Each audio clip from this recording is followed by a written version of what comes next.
साधक प्रश्न करते हैं कि कोई एक ऐसा काम जो हम करें और गारंटी मिल जाए कि हमें मुक्ति मिल जाएगी। मुक्ति का कोई एक अचूक उपाय जिसे अपनाने मात्र से निश्चिंतता आ जाए कि अब हमें तो प्रभु मिल ही जाएंगे। इस विषय में परम पूज्य स्वामी श्री राम सुखदास जी महाराज का ये लेख निश्चय जानिए गारंटी देता है आपको और मुझको कि ये काम अगर आपने और मैंने साध लिया, वास्तव में साधक जीवन में यदि ये कर लिया तो आपकी और मेरी मुक्ति होने से कोई नहीं रोक सकता। जय श्री हरि। पूज्य गुरुदेव के चरणों में बारंबार प्रणाम। पूज्य स्वामी जी से अक्सर साधकों की ये जिज्ञासा होती थी कि महाराज कोई एक अचूक उपाय बतला दो कि मुक्त हो जाए, इस आवागमन के चक्र से, इस रोज की खिटपिट से, इस रोज के जंजाल से हमारे को मुक्ति मिल जाए। पूज्य स्वामी जी कहते हैं, भैया एक काम यदि करना सीख जाओ कि संसार में रहना कैसे है, संसार में रहने की विद्या सीख ली तो निश्चित जानो तुम्हारे को राम जी से मिलने से कोई नहीं रोक सकता। पूज्य स्वामी जी लिखते हैं, अगर हमें संसार में रहना आ जाए तो हमारी मुक्ति हो जाए।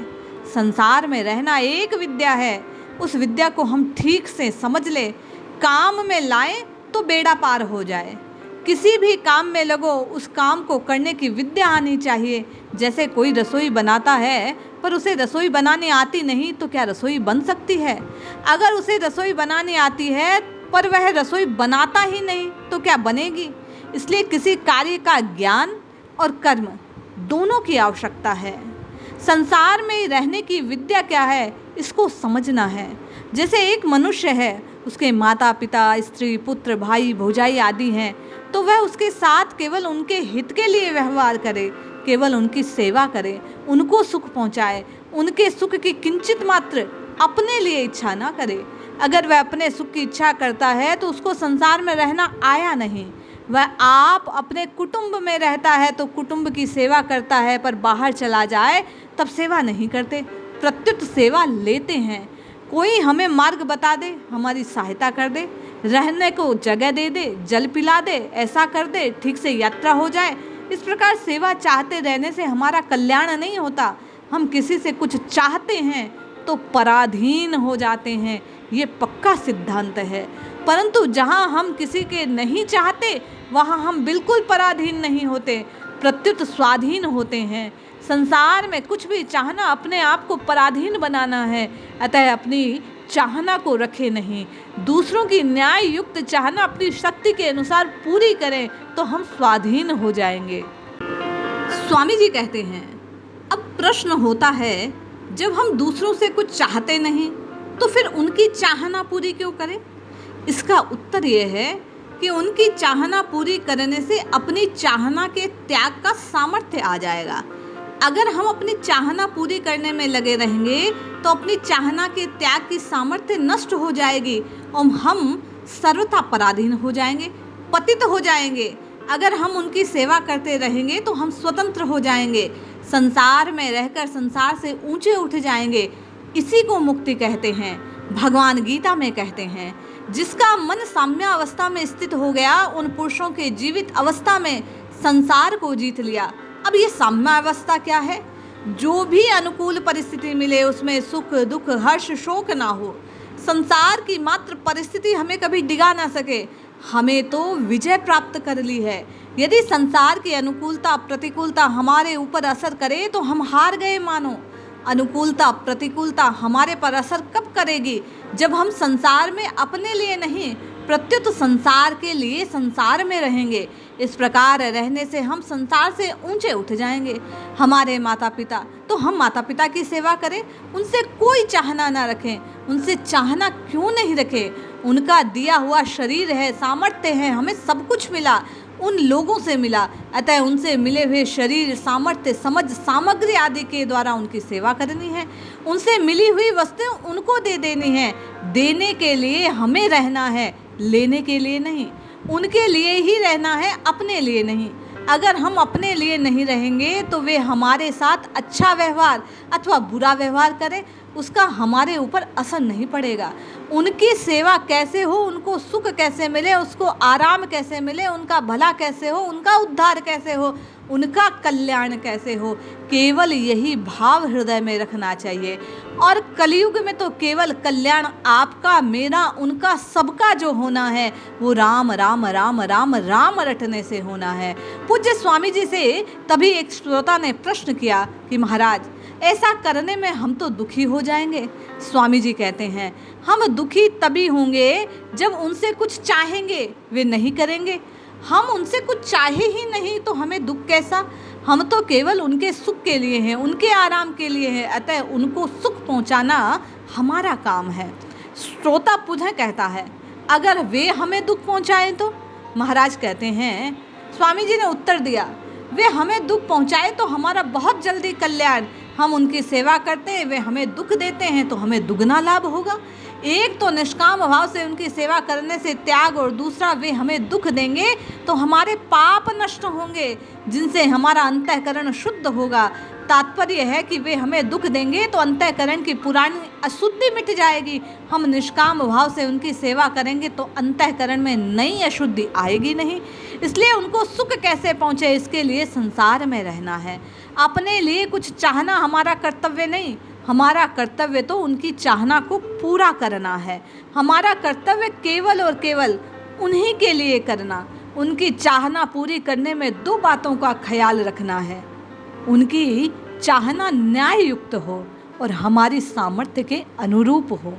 अगर उनकी चाहना न्याय युक्त हो तो उसको पूरी करना हमारी सामर्थ्य के बाहर हो तो हाथ जोड़कर माफ़ी मांग ले।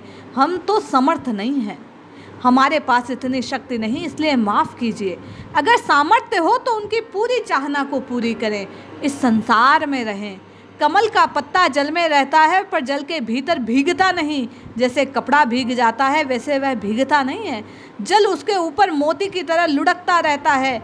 ऐसे ही अगर हम संसार में अपने लिए ना रहकर केवल दूसरों के लिए रहेंगे तो हम भी कमल के पत्ते की तरह निर्लिप्त रहेंगे, संसार में फंसेंगे नहीं। इसलिए संसार में केवल दूसरों की सेवा के लिए उनसे मिली चीज़ को उनको देते रहें, बदले में कुछ इच्छा ना करें। उनकी सेवा करने से पुराना ऋण उतर जाएगा और उनसे कुछ न लेने की इच्छा करने में नया ऋण पैदा नहीं होगा।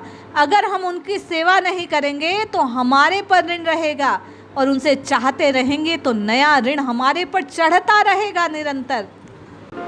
स्वामी जी कहते हैं, कोई आदमी मर जाता है तो दुख होता है। उस दुख में दो कारण, एक तो उससे सुख लिया पर सुख दिया नहीं, दूसरा उससे फिर सुख लेने की आशा रही। अगर हमने उससे सुख ना लिया होता तो उसके मरने में दुख ना होता। जो हमारा अपरिचित है, जिसका हमारे साथ कोई संबंध नहीं, उसके मरने पर क्या दुख होता है। जैसे 90 या 100 वर्षों का बहुत बूढ़ा आदमी मर जाए तो उससे दुख नहीं होता। लोग यहाँ तक कहते हैं कि उसका मरना विवाह जैसी बात है, बड़े आनंद की बात है। कारण क्या कि अब उससे सुख की कोई आशा नहीं रही, वह किसी तरह सेवा करेगा, हित करेगा, आशा नहीं रही, इसलिए उसके मरने का दुख नहीं होता। परंतु 20-25 वर्ष का जवान आदमी मर जाए तो दुख होता है, क्योंकि उससे और सुख मिलने की आशा थी। आशा ही दुखों का कारण है। आशा ही परमम दुखम नैराश्यम परमम सुखम। उसे आशा न रखकर उसकी आशा पूर्ण करने की चेष्टा करें। उससे आशा न रखने पर उसके मरने का दुख नहीं होगा। जैसे वह 15 वर्ष की अवस्था में बीमार हुआ, 25 वर्ष का हो गया, वैद्यों ने, डॉक्टरों ने सब जवाब दे दिया, अब जी नहीं सकता, अब तो मरेगा। हमने 10 वर्ष उसकी सेवा की, उससे लिया कुछ नहीं, कुछ लेने की आशा भी नहीं, तो उसके मरने का दुख नहीं होगा। कारण कि दुख उसके मरने का नहीं, उससे सुख चाहने का है, उसी का फल दुख है। संसार में रहें पर संसार से सुख न चाहें, प्रत्युत सुख देते रहे, सेवा करते रहें। सेवा लेने की चाहना भीतर से बिल्कुल उठा दें तो हम संसार में रहना सीख जाएंगे, हम मुक्त हो जाएंगे। लेने की इच्छा का नाम ही बंधन है। कोई हमारी सेवा करेगा हम सुखी हो जाएंगे, ये उल्टी बुद्धि है। सेवा लेने से तो हम ऋणी हो जाएंगे, सुखी कैसे हो जाएंगे। पापी आदमी की तो मुक्ति रहती नहीं, ऋणी आदमी की मुक्ति होती नहीं। पापी आदमी अपने पाप का प्रायश्चित कर लेगा, उसका फल भोग लेगा, पाप से मुक्त हो जाएगा। परंतु दूसरे के ऋण लेने वाला अथवा दूसरे का अपराध करने वाला मुक्ति तभी तक जब दूसरा माफ़ कर दे। इसलिए जब तक हम संसार के ऋणी रहेंगे तब तक हमारी मुक्ति नहीं होगी। जिनसे हमने सेवा ली है, जो हमारी सेवा चाहते हैं, उनकी निष्काम भाव से सेवा करें तो हम उऋण हो सकते हैं। स्वामी जी कहते हैं, आपको और मुझे इस संसार में रहना आ जाए तो हमें अपने आप को मुक्त करने की रीति आ जाएगी। हमारे एक वृद्ध संत कहते थे कि संसार में रबड़ की गेंद की तरह रहना चाहिए, मिट्टी की लोदे की तरह नहीं। गेंद फुदकती रहती है, कहीं चिपकती नहीं, परंतु मिट्टी का लोदा जहाँ जाए वहीं चिपक जाए। अगर मनुष्य संसार में सेवा करने के लिए अपने लिए नहीं रहे, संसार से चिपकेगा नहीं, मुक्त हो जाएगा। यही संसार में रहने की विद्या है। इसे सीख लिया तो दावा है, गारंटी से आप और मैं मुक्त हो जाएंगे। स्वामी जी की कही इस बात को हृदय में धारण करें, मुक्त होने की ये कला सीखें, संसार में रहने की इस विद्या को आप और मैं नित नित और परिमार्जित करें और स्वयं के मुक्त होने का साधन करें। जय श्री हरि।